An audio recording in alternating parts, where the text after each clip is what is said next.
స్వార్థ రాజకీయాల కోసం భారత్పై ఆ దేశం కత్తులు దూసింది. భారత వ్యతిరేక గ్రూపునకు అండగా నిలిచింది. దౌత్యవేత్తలను చంపేస్తామంటున్న ఉగ్రవాదులకు మద్దతిచ్చింది. భారతీయ విద్యార్థులకు వీసాలను నిలిపివేసింది. భారత్తో దాదాపు తెగతింపులు చేసుకుంది. ఇక భారత్తో సంబంధాలే అవసరం లేదని భావించింది ఆ దేశం. కానీ మొన్నటి వరకు అండగా నిలిచిన అమెరికా రివర్స్ అయింది. అధ్యక్షుడు ట్రంప్ దెబ్బకు ఆ దేశానికి జ్ఞానోదయమైంది. మంచి మిత్ర దేశాన్ని వదులుకున్నామని ఇప్పుడు బాధపడుతోంది. భారత్తో సంబంధాల పునరుద్ధరణకు తీవ్ర ప్రయత్నాలు చేస్తోంది. ఎట్టకేలకు భారత్కు ఆ దేశ ప్రధాని పర్యటన ఖరారైంది. ఇంతకీ ఆ దేశం ఏది? ఎందుకు అప్పట్లో భారత్ని వ్యతిరేకించింది? ఇప్పుడు భారత్తో సంబంధాలను ఎందుకు కోరుకుంటుంది? ట్రంప్ దెబ్బ తగిలితేనే ఆ దేశానికి భారత్ గుర్తొచ్చిందా? Let's watch. డొనాల్డ్ ట్రంప్ సెగ కెనడాకు తగిలిందా? భారత్ వైపు కెనడా ఎందుకు చూస్తోంది? ట్రంప్ శత్రువులు ఢిల్లీకి క్యూ కడుతున్నారా?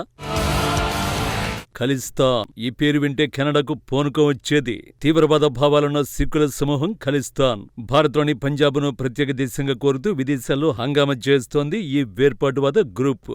ముఖ్యంగా అమెరికా మిత్ర దేశాల్లో మాత్రమే ఈ గ్రూపు రెచ్చిపోతోంది. భారత్ను టార్గెట్ చేస్తున్న ఈ గ్రూపును ఆయా దేశాల్లో ప్రభుత్వాలు అదుపు చేయడం లేదు. భారత ప్రధానిని చంపేస్తామని ఖలిస్తాన్ ఉగ్రవాదులు బెదిరిస్తున్నారు. అయినా ఖలిస్తానీలపై ఆయా దేశాలు మాత్రం ఎలాంటి చర్యలు తీసుకోలేదు. భారత్ను ఇరుకున పెట్టి తమాషా చూడడం పాశ్చాత్య దేశాలకు బాగా అలవాటైన ప్రక్రియగా చెప్పొచ్చు. అయితే పాశ్చాత్య దేశాల్లో కెనడా మాత్రం ఓ అడుగు ముందుకేసింది. ఖలిస్తానీ ఉగ్ర గ్రూప్ కోసం భారత్తో సంబంధాలను పణంగా పెట్టింది. భారత్పై తీవ్రమైన ఆరోపణలు చేసింది. తమ దేశ ఎన్నికల్లో భారత్ జోక్యం చేసుకుందని 2024 ముందు అధికారంలో ఉన్న జస్టిన్ ట్రూడో ప్రభుత్వం సంచలన ఆరోపణలు చేసింది. భారత దౌత్యవేత్తలు గూఢచర్యానికి పాల్పడుతున్నారంటూ విచారణ కూడా ప్రారంభించింది. దౌత్యవేత్తలకు షోకాజ్ నోటీసులు ఇచ్చింది. ఖలిస్తానీ ఉగ్రవాదులు బహిరంగంగానే దౌత్యవేత్తల్ని చంపేస్తామని పోస్టులు కూడా వేశారు. వారిపై చర్యలు తీసుకోవాలన్న భారత డిమాండ్ను పక్కన పడేసింది. ఆ తర్వాత భారత దౌత్యవేత్తల్ని కెనడా బహిష్కరించింది. దాదాపు రెండు దేశాల మధ్య సంబంధాలు తెగిపోయాయి. అసలు ఉగ్రవాద గ్రూపు కోసం కెనడా ఎందుకు అంత ప్రాధాన్యమిచ్చింది? 2021 జనాభా లెక్కల ప్రకారం కెనడాలో సిక్కు సంతతి ఓటర్లు 7,71,000 మంది ఉన్నారు. కెనడా రాజకీయాల్లో ఈ సిక్కు ఓటర్లు కింగ్ మేకర్లుగా చెప్పొచ్చు. వాళ్ళు ఏ పార్టీ వైపు మొగ్గు చూపితే ఆ పార్టీ విజయం ఖాయం. 2024లో జరిగిన ఎన్నికల్లో సిక్కు సంతతి ఎంపీలు 22 మంది ఎన్నికయ్యారంటే ఇట్టే ఊహించొచ్చు. సిక్కు సంతతి ప్రజల ప్రభావం కెనడా రాజకీయాలపై తీవ్రంగా ఉంటుంది. అయితే 2023 జూన్ 18న ఓ ఖలిస్తానీ వేర్పాటువాది హర్దీప్ సింగ్ నిజ్జర్ హత్యకు గురయ్యాడు. ఈ హత్యలో భారత హస్తం ఉందంటూ కెనడా ప్రభుత్వం ఆరోపించింది. 2023 సెప్టెంబర్లో కూడా కెనడా పార్లమెంటులో అప్పటి ప్రధాని జస్టిన్ ట్రూడో ఇదే విషయాన్ని ప్రస్తావించాడు. నిజ్జర్ హత్యలో భారత ప్రమేయంపై విశ్వసనీయమైన ఆధారాలు ఉన్నాయని ఆరోపించాడు. ఈ ఆరోపణలు భారత్ కొట్టిపడేసింది. ఆధారాలుంటే ఇవ్వాలని భారత్ డిమాండ్ చేసింది. ట్రూడో చేసిన ఆరోపణలు అసంబద్ధమైనవని, రాజకీయ ప్రేరేపితమైనవని భారత్ విమర్శించింది. ఆ తర్వాత 41 మంది భారత దౌత్యవేత్తలను దేశం విడిచి వెళ్లిపోవాలని ట్రూడో సర్కార్ ఆదేశించింది. భారత్ కూడా అంతే తీవ్ర స్థాయిలో మండిపడింది. ఆ తర్వాత కెనడియన్లకు వీసాలను భారత్ నిలిపేసింది. ఇరు దేశాల సంబంధాలు పాతాళానికి పడిపోయాయి. రెండు దేశాల మధ్య వాణిజ్యం, ఆర్థిక సంబంధాలు పూర్తిగా తెగిపోయాయి. భారత్ను మరింత ఇరుకున పెట్టేందుకు యూకే, ఆస్ట్రేలియా, అమెరికాను కెనడా రంగంలోకి దించింది. భారత్ లక్ష్యంగా విమర్శలు గుప్పించింది. నిజానికి భారత్పై కెనడా విమర్శలు గుప్పించడానికి అమెరికా కూడా ఓ కారణం.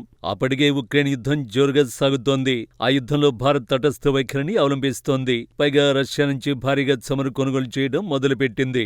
ఈ విషయంలో యూరప్, ఉత్తర అమెరికా దేశాలు ఏకమయ్యాయి. రష్యా చమురును కొని ఉక్రెయిన్ ప్రజల ప్రాణాలు తీస్తున్నారంటూ విమర్శలు గుప్పించాయి. అయినా భారత్ ఎవరినీ లెక్క చేయలేదు. అందుకే పాశ్చాత్య దేశాలకు భారత్ అంటే కడుపు మంట. అప్పటి నుంచి ఏ చిన్న అవకాశం దొరికినా భారత్ను విమర్శించడానికి సిద్ధమయ్యేవి. ఈ క్రమంలోనే అమెరికా అండ చూసుకుని కెనడా రెచ్చిపోయింది. కానీ కాలం ఇప్పుడు ఒకేలా ఉండదు. 2025లో అమెరికా అధ్యక్షుడు డొనాల్డ్ ట్రంప్ వచ్చాడు. వచ్చిన నాటి నుంచి కెనడాను టార్గెట్ చేశాడు. ఆ దేశాన్ని అమెరికాలో కలిపేసుకుంటామని ట్రంప్ తేల్చి చెప్పాడు. కెనడాపై భారీగా సుంకాలను విధించాడు. అక్కడితో ఆగిపోయి ఉంటే కథ మరోలో ఉండేది. కానీ ఏడాది డిసెంబర్లో వెనిజులాపై అమెరికా దాడి చేసింది. ఆ దేశ అధ్యక్షుడిని బంధించింది. వెనిజులా పరిణామం ఇటు కెనడాను, అటు యూరప్ దేశాలను కలవరానికి గురిచేసింది. ఎప్పటి నుంచో కెనడాపై కన్నేసిన ట్రంప్కు నెక్స్ట్ టార్గెట్ తామే అవుతామని ఇప్పుడు భయపడుతోంది. నిజానికి అమెరికా, యూరప్ దేశాలు ఏ ఎండగా గొడుగు పడతాయి. ఈ విషయం ఆలస్యంగా కెనడాకు అర్థమైపోయింది. ఇప్పుడు కెనడాకు స్థిరమైన వాణిజ్యం, రక్షణ భాగస్వామి అవసరం. అమెరికాకు ప్రత్యామ్నాయ మార్కెట్లకు కెనడాకు 2 దేశాలు కనిపిస్తున్నాయి. అందులో ఒకటి డ్రాగన్ కంట్రీ, మరొకటి భారతదేశం. ఇప్పుడు తనను బెదిరిస్తున్న అమెరికా కోసం, స్వార్థ రాజకీయాల కోసం భారత్తో కెనడా తెగదెంపులు చేసుకుంది.